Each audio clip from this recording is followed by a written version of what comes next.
అందరికీ నమస్తే. మస్తు హామీలు ఇచ్చి అధికారంలోకి వచ్చారు. 6 గ్యారంటీలు, 60 గ్యారంటీలు, 420 గ్యారంటీలు, 650 గ్యారంటీలు, మస్తు గ్యారంటీలు. పాపం జనం కూడా లెక్కలేసుకొని మరీ ఓట్లేసారు. మా ఇంట్లో 2 ఆడపిల్లలు ఉన్నారు. ఎట్లా పెళ్ళికి వచ్చిండ్రు. ఇద్దరి పెళ్లి చేస్తే 1,116 1,116 వస్తుంది. ప్లస్ తులం బంగారం కూడా వస్తుంది. నయమే, తులం బంగారం కూడా ఎక్స్ట్రా వస్తుంది. కేసీఆర్ అయితే 1,116 ఇస్తాడు, తులం బంగారం కూడా ఎక్స్ట్రా వస్తుంది కదా అని అందరు అనుకున్నారు. లాస్ట్ ఓటేసిండ్రు. ఇప్పుడిప్పుడే మొత్తం తెరలు అవుతున్నాయి. అంటే ఆ జనాలకు తెరలు చేస్తున్నది ఎవరో కాదు, మినిస్టర్లే ఆడాడ మాట్లాడుతున్నారు కదా.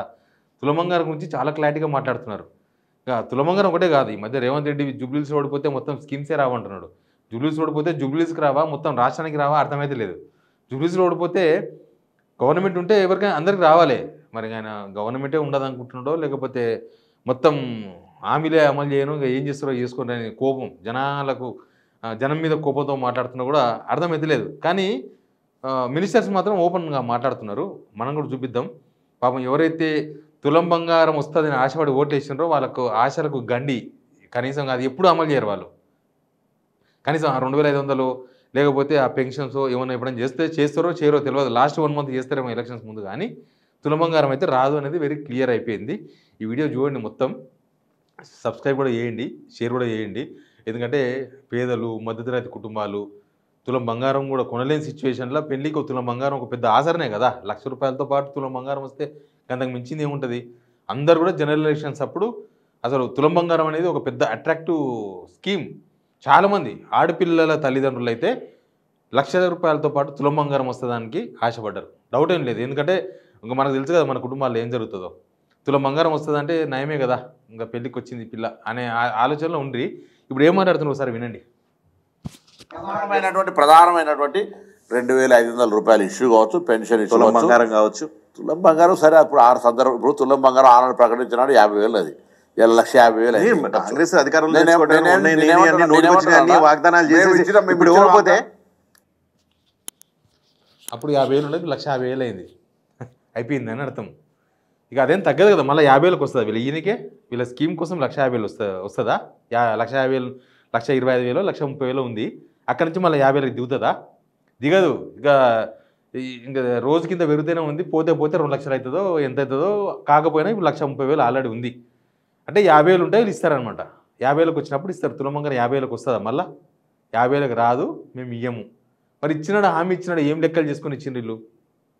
లెక్క ఉండాలి కదా, లెక్కపత్రం ఉండాలి కదా. మీకు గోల్డ్ తులం బంగారం అంతే, దాని పైసలతో సంబంధం లేదు కదా జనాలకి. ఇప్పుడు 1,116 మీరేమి ఇస్తలేరు, అది కేసీఆర్ ఉన్నప్పటి నుంచే ఇస్తున్నారు కదా. కళ్యాణ లక్ష్మి, షాదీ ముబారక్ అవన్నీ పాత గవర్నమెంట్లు ఇచ్చిన పైసలే అవి. మీరు ఎక్స్ట్రా ఏమి ఇస్తున్నారు? ఇప్పుడు ఏమి ఇస్తున్నారు ఎక్స్ట్రా? మీరు ఎక్స్ట్రా ఇచ్చిన హామీ తులం బంగారం. అది 50,000 కానీ 10,000కే రాని, 1,00,000 కానీ 1,50,000 కానీ 2,00,000 కానీ మీరు తులం బంగారం ఇవ్వాలి. That is final. మీరు ఇచ్చిన హామీ అది. మరి దానికోసం మీరు ఏం తలకాయలు పట్టుకుంటారో, ఏడెక్కింద వాడు కొట్టుకుంటారో మీ ఇష్టం అది. కానీ ఇవ్వాలి కదా మాట ఇచ్చినప్పుడు. ఇట్లా చేతులు ఎత్తేసారు అనమాట. ఆడ షాదీ ముబారకో లేకపోతే కళ్యాణ లక్ష్మి చెక్కులు పంచడానికి వస్తారు కదా, ఆడ అడుగుతుర్రు అమలకలంతా ఏమైంది తులం బంగారం, ఏమేమైంది తులం బంగారం ఇవ్వవా అని అడిగితే ఎమ్మెల్యేలను వీళ్ళు పాపం వాళ్ళేమో తెల్లమొఖం వేసుకుంటున్నారు. వాళ్ళకి తెలియదు కదా ఈ గవర్నమెంట్ ఏం జరుగుతుందో. గవర్నమెంట్ ఏం జరుగుతుందో సొంత పార్టీ ఎమ్మెల్యేలు కూడా తెలియదు. ఇస్తారేమో అని వాళ్ళు కూడా ఆశతో ఉన్నారు. కాకపోతే ఇంకా 2 సంవత్సరాలు అయింది దగ్గర. వీళ్ళకి ఇవ్వాలన్న ఏమీ లేదు, వీళ్ళకి ఇద్దాము అనేది లేదు, అయిపోయింది. ఆ స్కీమ్ ఎత్తేసింది అనమాట. ఇక అన్ని స్కీమ్స్ ఎత్తేసే కాడికి వచ్చి ఇప్పుడు మెల్లగా మనకు 200 యూనిట్స్ కరెంటు అది చాలామందికి కట్ చేసి పడేసిండ్రు. ఎప్పుడైనా రూలు స్కీమ్ చెప్పినప్పుడన్నా రూల్ ఉండాలి, స్కీమ్ ప్రవేశపెట్టినప్పుడన్నా రూల్ ఉండాలి. అది కూడా మోసమే. ఇప్పుడు అందరికీ 200 యూనిట్ల వరకు ఫ్రీగా ఇస్తాన్న వాళ్ళు ఏదో గవర్నమెంట్ వచ్చిన తర్వాత 200 వరకు గాలిస్తేనే ఇస్తామన్నారు. ఇప్పుడు ఏంటంటే నెలలో ఒక్కసారి 201 యూనిట్ కాల్చినా ఇంకా వాళ్ళు అనర్హులు అంట. ఒక్కసారి ఎప్పుడో ఒకసారి ఇంట్లో పెళ్లి ఉండో, పండుగకు పిల్లలు వచ్చో, ఏదో కరెంట్ అవసరం పడో, బోర్ నడిచో, ఎండాకాలం 1 యూనిట్ ఎక్కువ అయితే కథమండి. ఇంకా అట్లా చాలా తీసేసారు. చాలామందికి కట్ అయిపోయి ఉంటుంది. మీకు అందరికి తెలుసు, వీడియో చూసే వాళ్ళకి. వీళ్ళు ఎలిజిబిలిటీ ఇచ్చిందే తక్కువ మందికి, దానిలో కూడా లేపేసారు. ₹5 సిలిండర్ కూడా గంతే. ఇంకా ₹5 ఎవరికి వస్తున్నావో ఎవరికి వస్తలేదో అదంతా గోల్మాల్ గోవిందం అయిపోయింది. ఇక రేవంత్ రెడ్డి ఏమో స్కీములు ఎత్తేస్తాం, ఇంకా జూబ్లీస్ ఓడిపోతే స్కీములు ఎత్తేస్తాం, అది రాష్ట్ర ప్రజలందరికీ చెప్పినట్టున్నాడు. జూబ్లీస్ ఓడిపోతే ఇంకా రాష్ట్ర ప్రజలందరికీ ఉన్న స్కీమ్స్ కూడా ఎత్తేస్తారు. ఇవే ఇప్పుడు మహిళలకు పెన్షన్, అది కేసీఆర్ గవర్నమెంట్ ఇచ్చిన పెన్షనే కదా. ఈ గవర్నమెంట్ ఇచ్చి కొత్తగా ఇస్తున్నది ఏమున్నది? అవే కదా 2000 రూపాయలు ఇస్తున్నాడు. అందరూ ఏమంటున్నారు బయట జనం? కేసీఆర్ పైసలే ఇస్తున్నారు అంటున్నారు. రేవంత్ రెడ్డి పైసలు రావాలంటే 4000 కావాలి కదా అంటున్నారు. ఇక అది ఇస్తారో ఇరో ఇక మనం అంతా చాలా లోపలికొని బొక్కలు చాలా పెద్ద పెద్దగా ఉన్నాయి. అంటే పైకి వచ్చే ఆలోచన అవకాశం ఉంటే ఇస్తారేమో స్కీమ్స్, కానీ పైకి వచ్చి ఏం లేవు, డబ్బులు వచ్చి ఏం లేవు గవర్నమెంట్కి.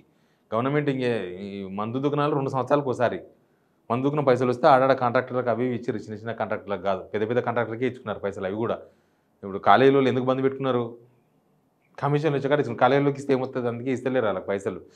అట్లా స్కీమ్స్ అంతే. 5 లక్షల రూపాయల ఫీజు రింబర్స్మెంట్ కార్డు వస్తుంది, అది కూడా వస్తుంది. స్కూటీలు కూడా వస్తుంది.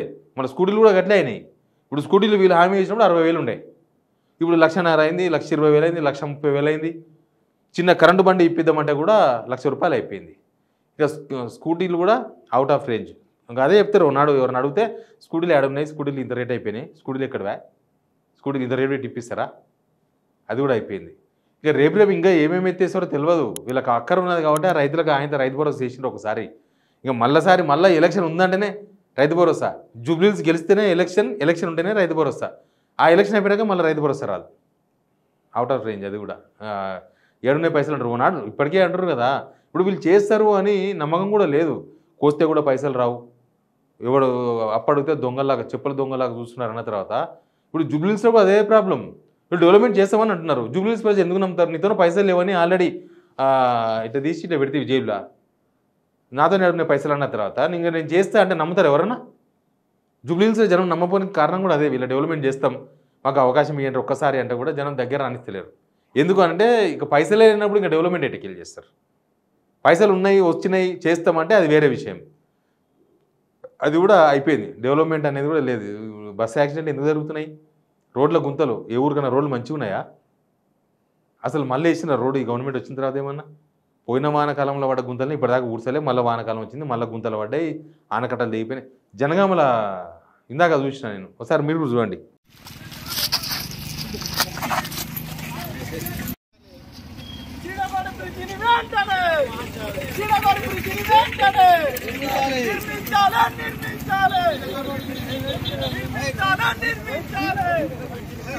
ఎంకరెడ్డి బొమ్మలు గాడికి పెట్టి తిప్పుతున్నారు లోకలోళ్ళు. ఎందుకు అంటే ఆడ ఏదో బ్రిడ్జి కట్టాలంట. అప్పుడెప్పుడో వచ్చి హామీ ఇచ్చిపోయినట్టు కడతాను, ఇప్పటిదాకా కట్టలేదని చెప్పి పోలీసులు వాళ్ళను ఎలగొడుతున్నారు. కానీ గాడిదలకు కోమరెడ్డి ఎంకరెడ్డి ఫోటో పెట్టి తిప్పుతున్నారు. ఇక గాడిదలకే కట్టిరు. ఇంకా రేపు ఇంకా చాలా కట్టాల్సి వస్తాం అనిపిస్తుంది. ఎందుకంటే వీళ్ళు ఏం చేస్తారు లేరు, ఏం లేవు. అంతా నాక తినడు సాక తినడు అయిపోయింది వ్యవహారం అంతా కూడా. ఎవరి వాళ్ళు పంచుకునే పనిలో ఉన్నారు. కానీ జనాలకి ఏమన్నా ఏదో ఒకనాడు కలిసికట్టు కూర్చొని జనాలకి ఏం చేద్దాం, జనాలకు మనం ఏం చెప్పినాం, 6 గ్యారెంటీల గురించి చట్టబద్ధత కల్పించినరా? వీళ్ళని తిట్టుడు వాళ్ళని తిట్టుడు, జనమంతా వీళ్ళని తిడుతున్నారు. వీళ్ళేమో కేసీఆర్ని తిడతాం, కేటీఆర్ని తిడతాం, కిషన్ రెడ్డిని తిడతాం, రామచంద్రరావుని తిడతాం, లక్ష్మణ్ని తిడతాం. ఈ తిడితే ఓట్లు రావు. వీళ్ళకి అర్థమైపోయింది. తిడితే ఓట్లు రావు, ఏడే రావు. సర్పంచ్ ఎలక్షన్స్లో రావు, జెడ్పీసీ రావు, ఎంపీసీ రావు, ఏం రావు. జనాలంతా వీళ్ళని పొట్టు తిట్టుకుంటున్నారు. జనాలంతా అసలు వీళ్ళు వచ్చి ఏం చేశారు, అసలు ఏ ముఖం పెట్టుకొని ఓట్లాడుతారో కూడా అర్థమైతే లేదు. మరి రేపు సర్పంచ్ ఎలక్షన్స్లో కూడా జూబ్లీస్ గెలిస్తే అట్లే వచ్చి అడుగుతారు. కానీ జనమంతా కూడా ఈ హామీల కథ ఏంది అని అడుగుతలేరా? ఈ హామీల స్టోరీ ఏంది? ఇప్పుడు మీరు ఇస్తాము అన్నందుకు వాళ్ళకి ఆశ, ఇస్తామన్నప్పుడు ఆశ ఉంటుంది, కొడతామన్నప్పుడు భయం ఉంటుంది. మళ్ళీ వీళ్ళు ఇస్తామన్నప్పుడు వాళ్ళ ఆశ ఉన్నది, అడుగుతారు. ప్లస్ ఆడపిల్లల తండ్రి, ఆడపిల్లల పెళ్ళికి ప్రభుత్వం లేకపోతే ఇంకెవరో డబ్బులున్నోళ్ళు ఎంత సాయం చేసినా తక్కువనే కదా. తులం బంగారం కూడా వాళ్ళకి అక్కడికి వస్తుందనే కదా మీరు హామీ ఇచ్చారు. వాళ్ళు కూడా సరే మంచిగా ఉన్నది ఇది కేసీఆర్ ఉత్త పైసలు ఇస్తుండే బంగారం వస్తుందనే కదా వాళ్ళు కూడా ఓటేసింది. అంటే ఇంకా ఓట్లు వేసిర్రు అయిపోయింది. ఇంక ఈసారికి ఇంకా మళ్ళీసారికి వేస్తే వేయాలి, లేకపోతే లేదు, మాతోనే కాదని చేతులు ఎత్తేసినట్టు క్లియర్గా కనబడుతుంది. చేతులు ఎత్తేసినారు వీళ్ళు. ఇంకా ఇట్లా ఏ స్కీమ్స్ చెప్తారో ఇంకా రేపు ఇంకా చాలా విషయాల్లో చెప్తారు. ఇంకా ఇంతే ఇది మహిళలకు 2500 అంటే డబ్బులు లేవు, ఎడకెళ్ళిన ఏనికైనా అంటారు సింపుల్గా. అంటేనే ఉన్నారు ఆల్రెడీ. ఇక రైతు భరోసా గురించి అడిగినప్పుడు అట్లే మాట్లాడతారు. ఇక రైతులకు ఎందుకు ఇవ్వాలనే కాడు కూడా వస్తారేమో రేపు. ఇప్పుడు కాలేజీలకు ఎందుకు ఇవ్వాలంటున్నారు డబ్బులు? కాలేజీలోకి ఇచ్చేది కాలేజీల కోసం కాదు, దాంట్లో చదివే పిల్లల కోసం. రేపు రైతులకు ఇవ్వాలంటే రైతులకు ఎందుకు ఇవ్వాలి అంటారేమో. ఇక ఏమేమంటారో వాళ్ళు మాత్రం బ్రహ్మాండంగా అన్నీ అఫీషియల్గా అన్అఫీషియల్గా వచ్చేటి మొత్తం జోలు నింపుకుంటున్నారు. సరిగ్గా పంపకాలు సరిగ్గా జరిగినప్పుడు కొట్లాడ పెట్టుకుంటున్నారు. అందరికీ అర్థమవుతుంది. జనాలకి వీళ్ళు ఎందుకు కొట్లాడుతుంటే అర్థమైతే లేదా? వాళ్ళకి ఏమైనా గెట్ పంచాయతీలు ఉన్నాయి మంత్రుల మధ్య, ముఖ్యమంత్రికి ఏం లేదు, గవే పంచాయతీలు ఉన్నాయని అందరికీ అర్థమైపోయింది. ఇప్పుడు ఈ తులమంగారు గారికి వచ్చే వరకు మాత్రం ఎత్తేసి వీళ్ళు హెలికాప్టర్ తిరగడానికి పైసలు ఉంటాయి, వీళ్ళు జీతాలు ఫస్ట్ నాడు తీసుకోవడానికి పైసలు ఉంటాయి, ఢిల్లీకి 55 సార్లు పోనీకి పైసలు ఉంటాయి, ఎవరెవరు పెళ్లిలోకి ఇక్కడ నుంచి స్పెషల్ ఫ్లైట్ వేసుకొని ముంబైకి పోయడానికి వస్తుంది, సల్మాన్ ఖాన్ కలవడానికి పైసలు ఉంటాయి, డబ్బులు పెట్టుకొని ఫ్లైట్లు పెట్టుకొని 10 మందిని వెంబడేసుకొని విదేశాలు అందరు మినిస్టర్ విదేశీ టూర్లు పోయించారు ఆల్మోస్ట్. పోతే 10 రోజులు ఇక మళ్ళీ జీవితంలో పోతామో మంది పైసలు పెట్టుకోనని ఉత్తగా పనున్నా లేకపోయినా వేసుకోవాలి, పోవాలి, మంచిగా లగ్జరీ లైఫ్ అనుభవించాలి. 10 రోజుల తర్వాత 4 ఫోటోలు విడుదల చేయాలి, ఏదో కట్టలు కట్టినట్టు వచ్చేయాలి. జనాలకు బంగారం మీనికి పైసలు లేవు. Please subscribe signal TV.